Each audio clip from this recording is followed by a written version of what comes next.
बोले मेरे परमेश्वर हमसे, मुझसे चाहते हैं कि हमें जो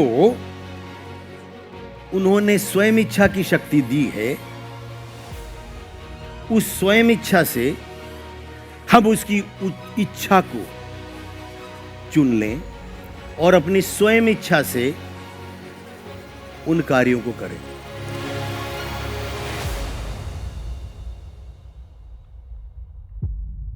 अब मैं आपको चौंका देने वाली बात कहता हूं। परमेश्वर, नहीं, आप सुनिए, हमें अपनी सेवा करने को मजबूर नहीं करेगा। परमेश्वर हमें विश्वास करने को धक्का नहीं देगा, मजबूर नहीं करेगा। उसके वचन हैं, विश्वास करना नहीं करना किसका काम है? परमेश्वर हमें जो कार्य परमेश्वर मनुष्य की दृष्टि में सही है उसे करने पर मजबूर नहीं करेगा। वो हमें करने पर फोर्स नहीं करता है। क्यों?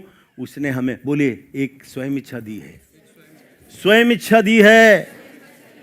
उसके वचन में जो आज्ञाएं हैं उसके संपूर्ण रीति से, बोलिए, आज्ञाकारिता भागीय नहीं है। उसके निर्देशों का पालन करना भागीय नहीं है। और अपने पड़ोसी को हिला के बोलिए, समयबद्ध भी है। बोलिए, समयबद्ध भी है, समयबद्ध भी है। आज्ञा आज मिली, मान रहे हैं, परसों वो तो कब का कैंसिल हो गया है। क्यों?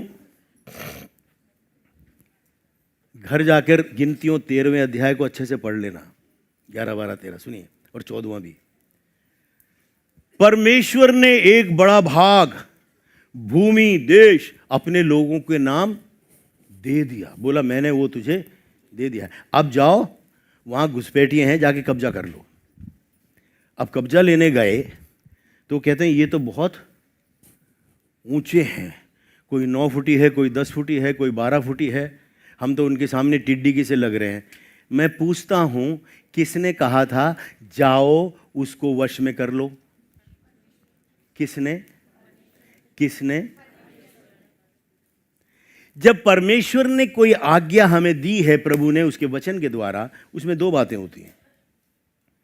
एक तो उसका पूरा गवर्नमेंट, और वो उस वचन की पूर्ति के लिए आपके साथ है।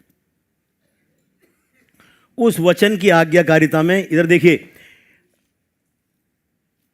आत्मा, मन और शरीर से जब हम उसको एकदम मानते हैं, स्वर्ग का पूरी सामर्थ उस वचन को पूरा करने के लिए आपके साथ है।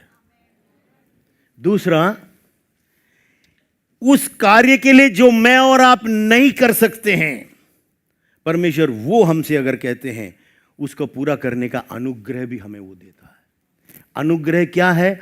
वो सामर्थ है जो हमारे बीच में से, भीतर से उठता है, उस अनहोने को, उसका सामना करने के लिए, उसका उत्तर देने के लिए, उसके लिए सही कार्य की प्रतिक्रिया करने के लिए जो सामर्थ भीतर से उठता है और उसका सामना करता है, और हम उसके अंदर हावी होकर, उसमें विजयी होकर हम बाहर निकलते हैं। उस वचन का नाम, उस शब्द का नाम अनुग्रह है।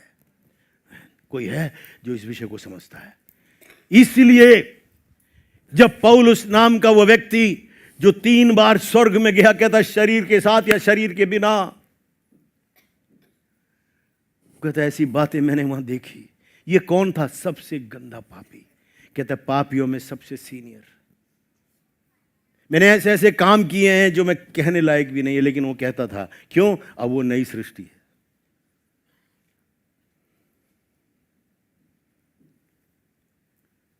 सुनिए, जब वो रोया, कहता प्रभु ये बोझ मेरे से उठा नहीं जाता, ये दर्द, ये जो भी विषय था, ये चुभन बहुत ज्यादा है, ये नस्तर चुभाए जाते हैं, ये लोग उल्टी सीधी बातें मेरे बारे में कहते, जो भी कारण था।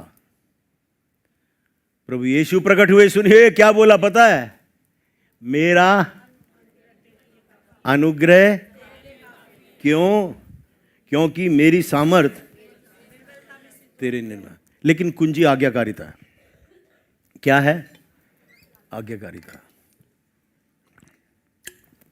उसके बाद पौलुस नहीं बोला कुछ, उसके बाद नहीं बोला, उसके बाद नहीं बोला। एक बालक जिसे कोई पूछना नहीं आता था, उसको नहीं पता था आज्ञाकारिता उसके जीवन में उसे मिट्टी से उठाकर सिंहासन पर खड़ा करने की कुंजी है, उसे नहीं पता था। लेकिन आज हमें पता है। कितनों को पता दाऊद राजा बना? कितनों को पता उसका अभिषेक हुआ? अगर ऐसा है, अगर ऐसा है, वो मेरे और आपके लिए भी लागू है। कितने हैं जो अपने जीवन में बढ़ती को देखना चाहते हैं? कितने हैं जो अपने जीवन में आश्चर्य कर्मों से आश्चर्य कर्म देखना चाहते हैं?